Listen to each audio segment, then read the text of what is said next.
Hello दोस्तों, welcome back. और आज के इस वीडियो में मैं आप लोगों के साथ केसी की डियर टू मी का एपिसोड 8 का हिंदी एक्सप्लेनेशन शेयर करने वाली हूँ। पिछले एपिसोड में हमने देखा कि बाई और फेनरी बहुत लवली डवली होते हैं। हमें बहुत किसिंग और यंसी सीन भी वहाँ दिखाए गए हैं। वहाँ से स्टोरी आगे बढ़ाते हुए एपिसोड 8 की शुरुआत करते हैं। एपिसोड 8 वही शुरू होता है जहाँ से एपिसोड 7 खत्म हुआ था। चेनी की इंजरी की खबर सुनकर एडी उसे भागते हुए देखने के लिए जाता है, पर गार्ड उसे पहचानते नहीं और उसे रोकने लगते हैं। तभी चेनी उसे अपनी ओर खींचकर संभालता है। एडी उसकी बाहों में गिरता है। चेनी एडी को इस रूप में देखकर हंसते हुए उसे पूछता है कि तुमने ऐसा ड्रेस क्यों पहना है। एडी खुद को उससे दूर करते हुए कहता है क्या, और वो पूछता है तुम्हारे हाथ को क्या हुआ है। चेनी कहता है ज्यादा कुछ नहीं। तो एडी कहता है कुछ भी नहीं होकर भी अच्छा हुआ। और वो सब गार्ड को देखकर गुस्से में कहता है क्या तुम मुझे पहचानते नहीं हो, और वहाँ से चला जाता है। सीन चेंज होता है। चेनी फोन पर किसी से बात करते हुए कहता है कि जिंगतेंग के बारे में कोई भी न्यूज मिले तो मुझे रिपोर्ट करना। और वो कहता है कि फेनरी को प्रोटेक्ट करने के लिए और लोगों को भेजो। तो वहाँ एडी आकर उसे पूछता है कि तुमने फेनरी को प्रोटेक्ट करने के लिए लोग क्यों भेजना चाहते हो। चेनी एडी के बाल सीधे करते हुए कहता है मुझे तुम ऐसे ही पसंद हो। एडी कहता है क्या। तो चेनी कहता है कुछ नहीं, तुम स्कूल सिर्फ रूही की मदद करने के लिए गए थे क्या, क्योंकि तुम मेरे कॉल का आंसर भी नहीं कर रहे थे। तो एडी उसे बताता है कि रूही ने उसे कहा था उसने फैकल्टी और स्टाफ में सारा इन्वेस्टिगेशन किया है, पर उसे कोई सस्पिशियस दिखा ही नहीं। पर उसे ऐसा डाउट था कि फैकल्टी नहीं तो स्टूडेंट में से कोई ही जिंगतिंग के कांटेक्ट में है, तो उसने मुझे स्टूडेंट बनकर प्रिटेंड करने को कहा। सस्पेक्ट ढूंढने में उसने मेरी मदद मांगी और देखो हमने उसे पकड़ ही लिया, और बाकी स्टूडेंट अब सब सेफ है। तो चेनी कहता है कि तुमने मुझे इसके बारे में पहले क्यों नहीं बताया। तुम उसकी मदद कर रहे थे और मैं तुम तक नहीं पहुंच रहा था, ये दोनों अलग बातें हैं। मैं तुम्हें क्यों बताऊं, क्या तुम मेरी माँ हो। मेरी माँ ने भी मेरी इतनी चिंता नहीं की, तो तुम क्यों कर रहे हो। तो चेनी कहता है एडी। तो एडी भी कहता है क्या, तुम भी तो जिंगतेंग को पकड़ने के लिए गए थे और मुझे बताया भी नहीं, तो क्या मैं ऐसा नहीं कर सकता। तो चेनी कहता है मेरा वो मतलब नहीं था, पर तुम नहीं चाहते थे कि मैं तुम तक पहुंचूं, इसलिए तुमने मेरे कॉल का आंसर नहीं किया। अगर मुझे इंजरी नहीं होती तो तुम मेरे पास आते ही नहीं। मुझे अब ऐसे लगने लगा है कि तुम मुझे अब भाई मानते ही नहीं हो। और वो एक दूसरे की तरफ देखने लगते हैं। चेनी उसे पूछता है क्या तुम स्कूल कंटिन्यू करना चाहते हो। तो एडी कहता है कुछ भी मत बोलो। तो चेनी अगर तुम चाहते हो, पर एडी उसकी बात को काटते हुए कहता है जिंगतिंग का कुछ पता चला, और तुमने रूही को प्रोटेक्ट करने के लिए लोग क्यों भेजे हैं। तो चेनी उसे मोबाइल में जिंगतिंग और फेनरी की एक साथ तस्वीर दिखाता है। उन्हें ऐसे साथ में देखकर एडी हैरान होता है। तभी सीन चेंज होता है। फायरू के हाथ में एक लिफाफा होता है। वो लिफाफा बाई के मेडिकल स्कूल एडमिशन के नोटिस का होता है, इसलिए फेनरी बहुत खुश था। तो भी बाई उसे कहता है क्या तुम इसे अब दूर रखोगे। तो फेनरी बहुत खुश होकर कहता है नहीं, मैं अब इसे फ्रेम करके हैंग करूंगा याद के तौर पे। तो बाई कहता है ठीक है, पर अब इसे वापस कर दो, और वो उसे अपने बैग में रखने जाता है। तो फेनरी कहता है हाँ, अच्छी तरह से अंदर रख दो, केयरफुल रखो। तभी उन्हें लेबिसना कपल मैरिज के लिए जाते हुए दिखाई देते हैं। उसे देख वो दोनों बहुत खुश होते हैं। तभी वहाँ एक गे कपल भी आता है। उसे देख बाई खुद से ही कहता है हमारे कंट्री में गे मैरिज बिल पास हुआ है, तो अब सेम सेक्स और हेटेरोसेक्सुअल कपल मैरिज के लिए अप्लाई भी कर सकते हैं, और वो अपने लवर का नाम पत्नी के तौर पर उसके कॉलम में लिख सकते हैं। बाई भी खुश होकर फेनरी का हाथ पकड़ते हुए कहता है मैं अब तुम्हारे साथ रहना चाहता हूँ, मैं सैटरडे को फ्री हूँ, तो हम सामान शिफ्ट कर सकते हैं। फेनरी भी बहुत खुश होकर बाई से कहता है पहले हम तुम्हारी एडमिशन का सेलिब्रेशन करेंगे, और फाइनली हम अब साथ में रहने वाले हैं। वो बाई को किस करता है। बाई भी उसे रिटर्न किस करता है, और वो दोनों मैरिज हुए गे कपल को हैप्पी विशेष करके वहाँ से भागते हुए खुशी खुशी जाने लगते हैं। पर ये खुशी ज्यादा देर तक टिक नहीं पाती।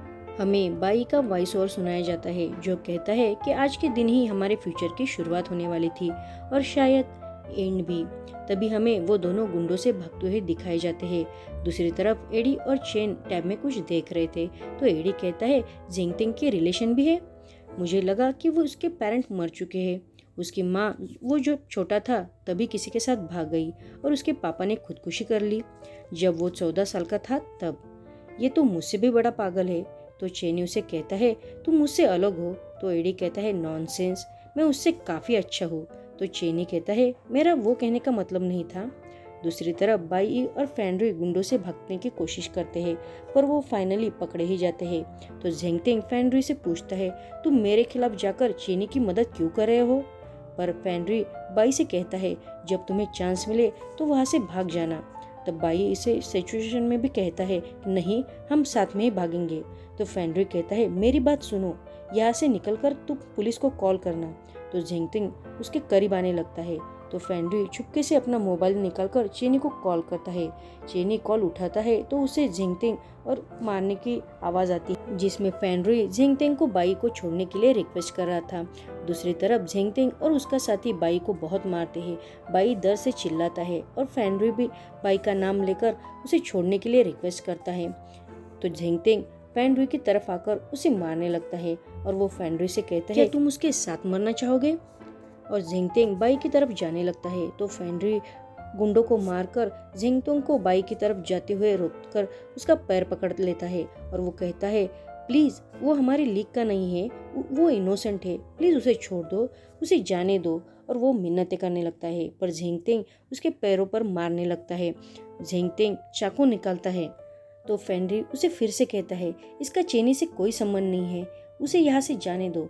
पर झेंगटिंग पर तो गुस्सा सवार था। वो बहुत क्रेजी तरीके से फेनरी की तरफ देखकर उसके ऊपर बैठकर चाकू से उसे मारने की कोशिश करता है।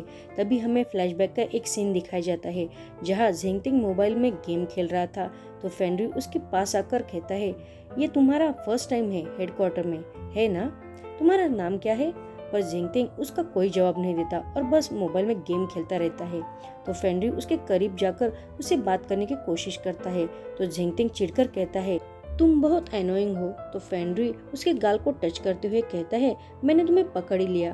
पर झेंगटिंग फिर से मुंह फेर लेता है। तो फेनरी उसे कहता है, दोनों साइड के बॉस फिर से शांति में बात करना चाहते हैं, पर तुम्हें देख के ऐसा लग रहा है कि तुम आज फाइट करना चाहते हो, क्या मैं सही हूँ? इतना कहकर वो फेनरी से उसका मोबाइल छीन लेता है और सेल्फी निकालने की कोशिश करता है। तो झेंगटिंग उसकी कॉलर पकड़कर उसे धमकाता है, पर फेनरी उसके मोबाइल में मुंह में लॉलीपॉप डालकर उसके साथ एक सेल्फी खींच लेता है। ये वही सेल्फी होती है जो चेनी ने एडी को दिखाई थी। सेल्फी निकालकर फेनरी उसे जाते समय कहता है कि मेरी तरफ से ये आज का गिफ्ट समझ लो। उसके जाने के बाद झेंगटिंग कंफ्यूज होकर उसकी तरफ और लॉलीपॉप की तरफ देखने लगता है और स्माइल करते हुए फिर से लॉलीपॉप खा लेता है। सीन प्रेजेंट में शिफ्ट होता है। झेंगटिंग फेनरी को नहीं मार पाता, वो उसे बस देखता है। वो उसे कहता है, तुम्हें उसकी बहुत ज्यादा फिक्र है ना? तो क्यों ना मैं उसे ही मार दूं? फेनरी को छोड़कर वो बाई की तरफ बढ़ने लगता है। तभी वहाँ एडी और चेनी की आवाज आती है जो फेनरी और बाई को ढूंढ रहे थे। ये सुनकर उसका साथी झेंगटिंग को कहता है कि रुको, हमें यहाँ से चलना चाहिए। पर झेंगटिंग उसी एक नहीं सुनता और उसे गेट आउट कह के धक्का देकर वो खुद बाई की तरफ बढ़ रहा था। बाई बहुत डर रहा था। झेंगटिंग बाई से कहता है, तुम बहुत अनलकी हो जो इसे जानते हो, तुम्हारे साथ आज जो भी होगा इसका सारा ब्लेम फेनरी को जाता है। और वो बाई को चाकू से मारने ही वाला होता है, तभी फेनरी पीछे से आकर झेंगटिंग के सिर पर पत्थर मार देता है और वो उसे कंटिन्यूअसली मारते रहता है। बाई फेनरी की तरफ जाकर उसे रोकने की कोशिश करता है, पर फेनरी उसे मारता ही रहता है। बाई उसे पकड़ते हुए कहता है, बस करो, तुमने उसे बहुत मारा है। तभी फेनरी रोते हुए उसे माफी मांगता है और कहता है कि ये सब मेरी वजह से हुआ है, मुझे माफ कर दो, मैं तुम्हारे साथ रहना चाहता था, पर मुझे नहीं पता था कि ये सब हो जाएगा। और वो बेहोश हो जाता है। बाई उसे बोलने से मना करते हुए आँख खोलने के लिए कहता है और जोर जोर से चिल्लाते हुए रोने लगता है, पर फेनरी तो बेहोश हो जाता है। तभी वह एडी और चेनी आते हैं। एडी बाई को उसे फेनरी को छोड़ने के लिए कहता है और तुमने उसे नहीं छोड़ा तो वो मर जाएगा। पर बाई फेनरी को कस के पकड़े हुए था, वो बस रो ही रहा था। शायद बाई के नसीब में एक दिन का ही प्यार था। चेनी किसी को कॉल करके कहता है कि 2 लोग इंजर्ड हुए हैं और इसमें एक हमारा फेनरी भी है, तो जल्दी से मदद भेजो। मैं इसके बारे में बॉस को भी बताता हूँ।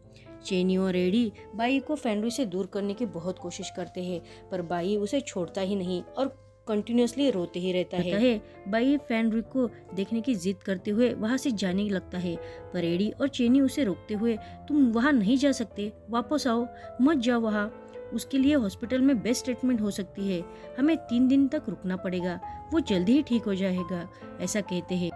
पर बाई को तो सिर्फ फेनरी से मिलना ही था, इसलिए वो किसी की ना सुनकर वहाँ से फिर से जाने की कोशिश करता है।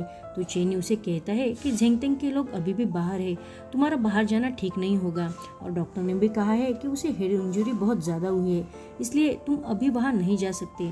तो बाई रोते हुए उनसे कहता है, तुम मुझे उससे मिलने क्यों नहीं दे रहे हो, जाने दो मुझे प्लीज़। तभी उसे अपने बहन का कॉल आता है और वो कहती है कि मैं अपने पापा के साथ हॉस्पिटल में हूँ। बाई से पूछता है पापा को क्या हुआ, तो वो बताती है कि पापा काम करते समय बेहोश हुए थे और डॉक्टर ने कहा है कि उनको हार्ट का प्रॉब्लम बहुत सीरियस है, अगर उन्हें जल्दी से ट्रीट नहीं किया गया तो वो मर भी सकते हैं। मैं बहुत डर गई भैया, मुझे पता नहीं कि मुझे क्या करना चाहिए। ये सुनकर बाई उसे कहता है ठीक है, चिंता मत करो, मैं वहाँ जल्दी ही आता हूँ, और वो वहाँ से जाने की कोशिश करता है। तभी वहाँ चेनियंग आकर उसे रोक लेता है और वो कहता है कि मुझे तुम्हारे साथ एक डील करनी है। एडी चेनी उसकी तरफ देखने लगते हैं। बाई अपने घर आता है, उसकी बहन उसे होल्ड करके रोने लगती है। तो बाई उसे कहता है कि तुम पापा की चिंता मत करो, वो जल्दी ही ठीक हो जाएंगे, सब ठीक हो जाएगा, मैं सब ठीक करूँगा। तभी हमें फ्लैशबैक का एक सीन दिखाया जाता है। जेनियंग बाई के साथ क्या डील करता है वो हमें दिखाया जाता है। वो बाई को बताता है कि झेंगतेंग मर चुका है और उसके 2 आदमी सीरियस इंजर्ड हो चुके हैं। ड्रैगन ग्रुप ने ऑलरेडी इन सारी की जिम्मेदारी ली है, पर पुलिस अब झेंगतेंग के किलर का पता लगा रही है। तो बाई उसे बताता है कि फेनरी ने उसे बचाने के लिए झेंगतेंग को मार डाला। तो चेनियंग कहता है इसका अब कोई मतलब नहीं है, लेकिन आगे का डिसीजन तुम्हें लेना है। एडी उसे कहता है तो आप क्या चाहते हो कि इसकी सारी जिम्मेदारी बाई अपने सर पर ले ले? हमें अपने आदमियों को इसकी जिम्मेदारी लेनी चाहिए, इसका बाई से कोई संबंध नहीं है। पर चेनियंग कहता है मिस्टर फैन का यही आदेश है। वो आगे कहता है कि अगर तुम जल्दी से जल्दी सारा इल्ज़ाम अपने आप पर ले लो तो तुम्हारे पापा का हार्ट ट्रांसप्लांट जल्दी ही हो सकता है और वो जल्दी ठीक हो जाएंगे। तो बाई कहता है पर यह कैसे पॉसिबल है, मेरे पापा के सर्जरी का नंबर तो बहुत साल बाद आने वाला है। तो चेनिंग कहता है मिस्टर फैन अपना वादा कभी नहीं तोड़ते, तुम्हें बेड हार्ट भी मिल जाएगा और सर्जरी फ्री में हो जाएगी। ट्रांसप्लांट के बाद तुम्हें रिकवरी की फीस भी मिल जाएगी और सेटलमेंट की भी। तो एडी चेनी से कहता है तो ये ओल्ड आदमी बाई और फेनरी के रिलेशनशिप के बारे में जानता है, इसलिए वो इन दोनों को दूर करने के लिए ये सब कर रहा है। तो चेनियंग को समझाते हुए कहता है कि बॉस झेंगतेंग का इससे कोई संबंध नहीं है, ये हमारा बिजनेस है। तो चेनियंग गुस्सा होकर चेनी को मारता है और उसे कहता है ऑफ कोर्स ये तुम्हारी गलती है, तुम्हें क्या लगता है कि तुम बहुत टफ हो, अब ये सब डिसीजन तुम ही लेने वाले हो। तो चेनी का कॉलर पकड़कर उसे कहता है तुमने मुझसे इस प्रॉब्लम के बारे में क्यों नहीं बताया, तुमने सब बात अपनी तक ही रखी, अब ये देखो तुमने कितनी बड़ी रिस्क ली है, अब देखो इस आदमी का हमसे कोई रिलेशन नहीं है पर भी अब ये फंस गया है, तुम्हें क्या लगता है तुम बहुत ग्रेट हो, तुमने मुझे बहुत नाराज किया है। चेनी को भी बहुत गिल्ट फील होता है। चेनियंग बाई को देख के कहता है अंडर एज हो तो तुम फेनरी की जगह सारा इल्ज़ाम अपने आप पर ले लो, तुम्हारे लिए भी यही अच्छा होगा और फेनरी के लिए भी, इसके बारे में एक बार सोच लेना। सीन चेंज होता है, हमें बाई फेनरी का एक वीडियो देख रहा होता है जिसमें वो बाई से कहता है कि हम अब साथ रहने वाले हैं तो हम क्या क्या करेंगे, ये सब कुछ बताया हुआ था। तो बाई फेनरी का हाथ पकड़कर उसे किस करता है और बाद में जोर से बाइट करता है और वो कहता है कि इस मार्क को तुम अपनी रिंग समझ लेना, जब मैं डॉक्टर बन जाऊंगा तो तुम्हें इससे भी अच्छी और रियल वाली रिंग पहनाऊंगा।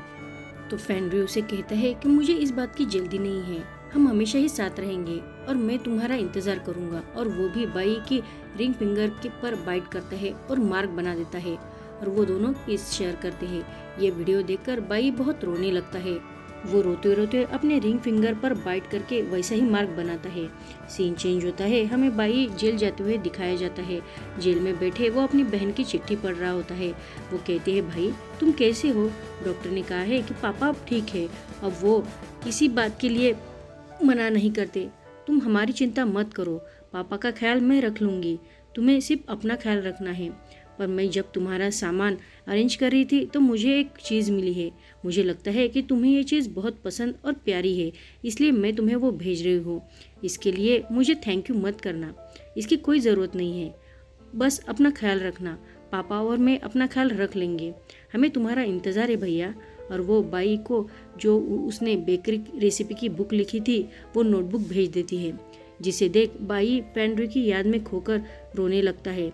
वो सारी रेसिपी देखता है और उसे बाई की और अपनी तस्वीर दिखाई देती है। वो तस्वीर को देखकर बाई और भी ज्यादा रोने लगता है। तभी कोई आकर पीछे से बाई के सिर पर जोर से मारता है और बाई के हाथ से वो फोटो गिर जाती है और बाई खून में लथपथ पड़े हमें दिखाया जाता है। यहीं पर हमारा एपिसोड 8 खत्म होता है। आपको मेरा एक्सप्लेनेशन कैसा लगा? प्लीज़ मेरे चैनल को लाइक, सब्सक्राइब और शेयर करना मत भूलना। Thank you for watching.